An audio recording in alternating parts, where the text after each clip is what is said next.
Then you see him shake hands with a partner and says, "Did you get him?" And they shook hands, like, "Good job." All white officers, except one Hispanic officer that was, I don't believe he was a shooting officer, but all white officers were the shooting officers. I'm very shocked at what we've seen today. I'm very, very shocked. The family could not even sit in there and watch this video. It was very hard for me to watch this video as well. So going forward, we need to hold these police officers accountable. I want to commend Superintendent Johnson for trying to be accountable and transparent, but how can we hold these officers accountable when these body cameras that we use aren't even working? This is new technology. I understand there's a learning curve, but we need stiffer penalties for officers that does not have their body cameras working at all times.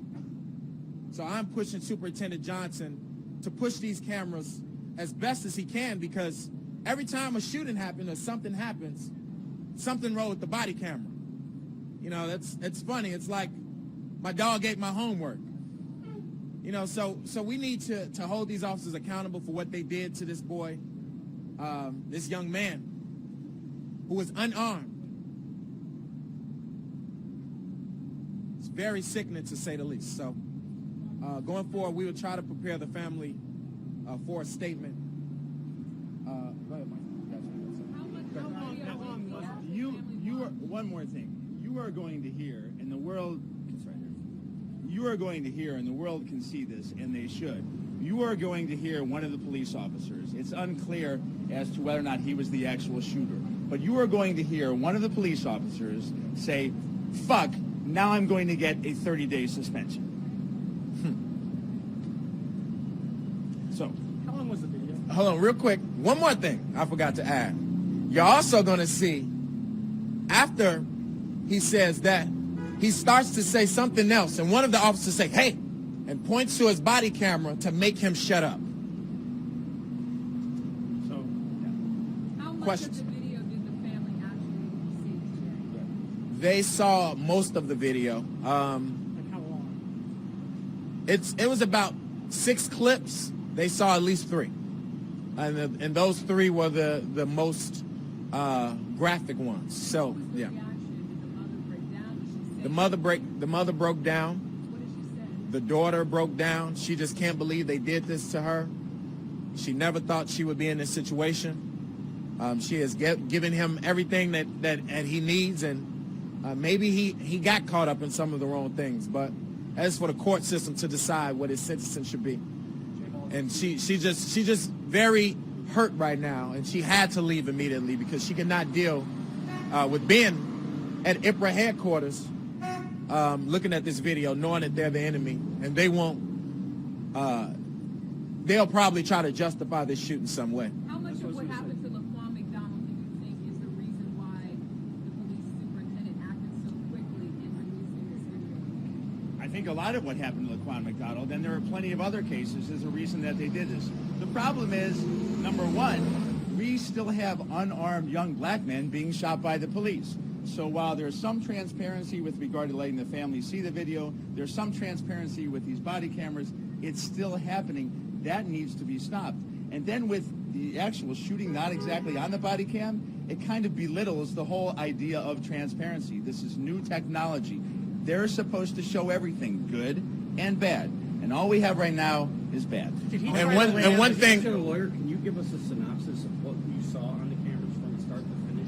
Well, we kind of did. I mean, you actually see the accident, and it appeared to me that you see the Jaguar that Paul was in. You can't tell, and we'll find out from technology if he was speeding or not. But the police car goes down the wrong way and slams into the Jaguar. The Jaguar stops. There is another dash cam video that shows a white police officer as the car is going around the police car before the accident, firing his weapon like this. Then the other dash cam shows the actual accident. It's quite disturbing. All you see is a bunch of smoke, and then the running starts, and then later you see and hear the gunshots. You see him fire into the vehicle? You see him You fire hear, into the yes, vehicle? you do. It's So you pretty see graphic. those- you does see, shots. yes. It's pretty graphic. Mentioned that the police police initiated contact with him. That in their initial account, they said that he rammed the officers. We were given information that they were actually looking for another stolen car, but from what I saw, and everybody can decide for themselves, it looks to me like the police car rammed the Jaguar, not the Jaguar ramming the police car. They were trying, you know, when they came around the corner, the officer was already speeding down a one-way. So they came right around the corner and the officer smashed them head on. So that's what it's saying. Also, what I want to say, with another officer that was a shooting officer, where they say the body camera wasn't working, he turned his camera on after the shooting, after he was walking out of the yard. So we need to investigate a reason why he decided to cut it on after the shooting, or was it recording and that was just edited out? Mr. Alcott, one of the things that I was hearing from the source is that when the car possibly rams into the other police car, the officers who had just arrived second had heard shots fired, and then they start chasing, and at that point, there is a theory that those officers thought that Mr. Hill had shot at the police officers who encountered the car first, so that there may have been some confusion here that the police officers were shooting, that they mistook that for I was smiling because what I saw was a cold-blooded murder. It was a cold-blooded killing. You don't even shoot, and you shouldn't shoot dogs that are running away. And the only shots that anybody could have heard on these videos, or in this case, are the shots of the police officer improperly firing at the car and at Paul O'Neill. So I can't speak as to the officer's confusion, if that's what they're calling it. To me, it looked like a cold-blooded murder and not confusion. What about the issue of an officer firing into a moving vehicle when you see the police officer step aside? The argument could be made that the vehicle was being used to cause bodily harm, kill an officer, but it sounds like there were shots fired into a moving vehicle when possibly no officer was going to be harmed. Yes. I don't think that matters.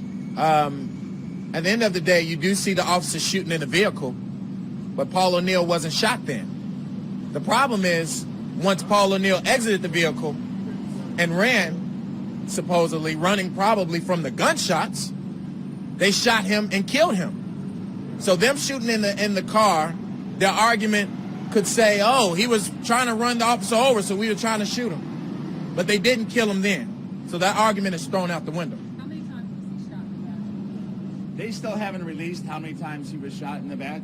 We don't know. You do see him lying on the ground being handcuffed, and it's pretty graphic. You see a lot of blood. So it's Officers say, why did you shoot at us? Why did you shoot at us? You hear that audio? yes, you do hear officers saying something to this. The one officer says, "Why did you shoot?" He never shot. He never had a gun. There's no reason to believe that he was shooting. They were pretty much in control of that situation. They not only lost control, but then they killed him. So why do you think the officer said, why did you shoot at us? Well, You have to ask he the didn't say, officer. why did you shoot at us? It's not what he said. Specifically, he said, you effing shot at us. That's what he said as he was arresting him after he was shot with no gun even near or close. Is anyone rendering aid? We can speculate all day long why that officer said that. I have my own speculation. You'll see the video. With regard to anybody rendering aid, they cuffed him and then they went to the other officers and said, are you okay? And they were worried because some one officer said his leg hurt. What is So the as far as speculation? rendering aid, absolutely not. Why do you think the officer said that? What? You said you have your own speculation. Why do you think the officer said that? To cover up. To cover up. He wanted to think that Paul shot at him, but he didn't. And they knew that Paul didn't shoot at him. And he said it to cover it up. To try and convince the public and the world and whoever's going to see this that, oh, he had the intent of shooting at someone who shot at him, which is just simply not true. And it's ridiculous. He was running away. They shot him in the back. So it's ridiculous to even think that Paul was shooting at anyone when he was supposedly running away. So you never heard the officers, you only heard the officers say that after Paul O'Neill was killed? After he was, yeah. After he You never was- heard it before when they were pursuing him, you never heard the officers say, why didn't you? No. No officer says he's No. shooting at us? No. Like that? Not until after he was handcuffed and shot already. And when you see the one officer shooting at the car has already gone past him and is heading down the street, and then the car accident takes place. So with regard to the deadly weapon, yes, a car for sure can be a deadly weapon. You'll see the video. I don't think this is one of those cases. And as J. Mall said, it doesn't matter. They shot him after he ran away in the back. Do you have any clarification on whether or not the car wasn't stolen? Do we know that yet? We don't know. I have no confirmation. Was it his vehicle? Do you know that? It was not his car. It was not his car. So when the officers arriving on the scene first, one of them shooting into the moving car, can you talk about training issues there within the police department? You know, that might take a year to talk about, and the police department should really talk about the training issues. And I think there's been a lot of talk, and the talk has to stop, because now they really need to be trained. This goes down to training on race. This goes down to training on the community. This goes down, and J. Mall can better speak to that. But there's a lot that needs to be done. Some has been done. We have a long way to go. We definitely have a long way to go. I think we need to, we have some cultural issues with a lot of these police officers, and that training has to go into effect. I mean, you see mostly in all of the recent shootings, in most of the recent shootings, the police officer is white or sometimes Hispanic. And so we gotta look at that and say, why isn't there a lot of black officers shooting black kids? And then get to the root of the problem, and then that's where that training will have to start with those other officers. Can you say more about how he was on the ground and handcuffed? When he was on the ground, he was handcuffed. You see a lot of blood. They asked him a question, so he may have been responsive at that time. But he was sitting there for a long time before the ambulance got there. We don't know exactly, but it was minutes. We went through probably another 5 or 6 minutes worth of footage, and the ambulance still wasn't there. So we don't know how long he was sitting there, but he was there for a little bit. How many officers were at the scene roughly? How many did you see in the video? How many are visible?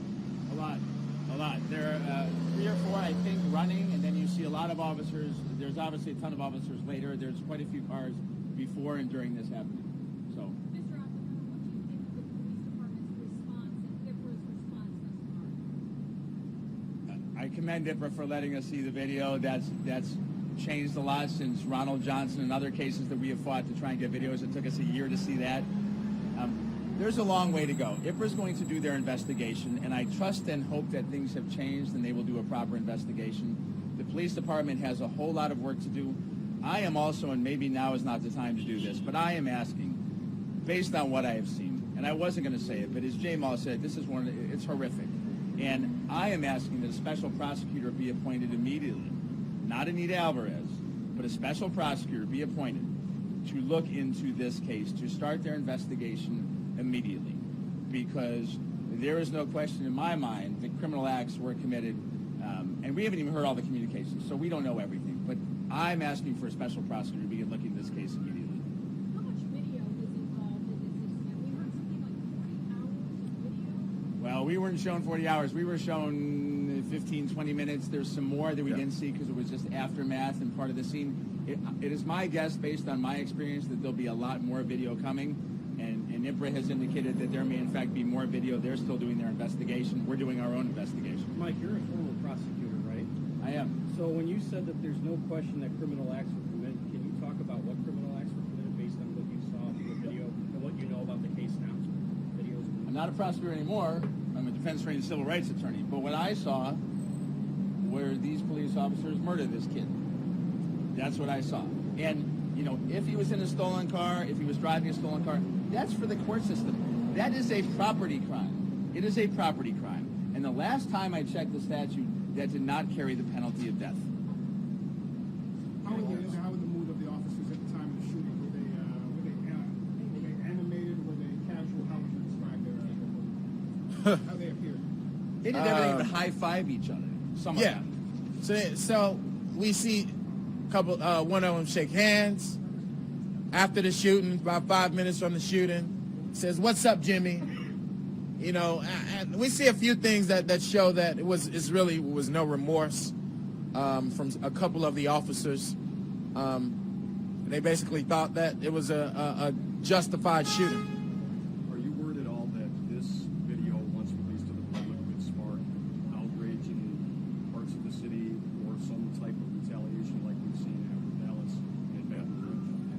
Well, you know what? I think that people have a right to use their freedom of speech.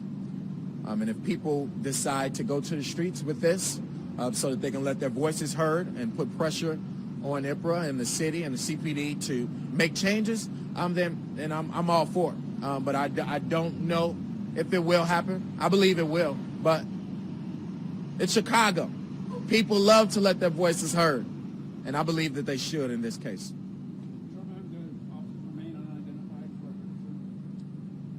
As of now, they remain unidentified.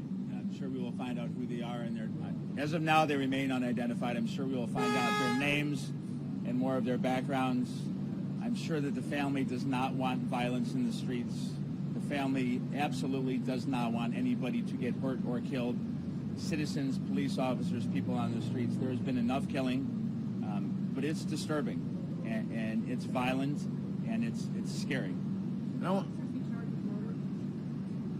Again, I'm asking for a special prosecutor. I'm not the prosecutor now. What I saw was pretty cold-blooded. There's a lot of emotion there. There's a lot of stuff. There is no question in my mind that they ran this kid down and murdered him. That is for the special prosecutor that I hope will be appointed, and hopefully there'll be criminal charges. And this is what I'll say. You saw the video. This is what I'll say. I'll say that there are good police officers that are on the force. But just as they want us to, they should be ranking out the evil in the Chicago Police Department. And then we can start establishing a relationship once they hold themselves accountable as well. They want us to be held accountable in our communities and break our code of silence. Well, we want that for the Chicago Police Department as well. And then we can start building that relationship like we should. Because they're going to be around. They are regular people. We want a relationship with the police department. But things have to change. The training has to change. Holding officers accountable, it has to change. When an officer does wrong, they have to be held accountable. And then people will start taking the Chicago Police Department seriously, and we can bridge that gap. Thank you.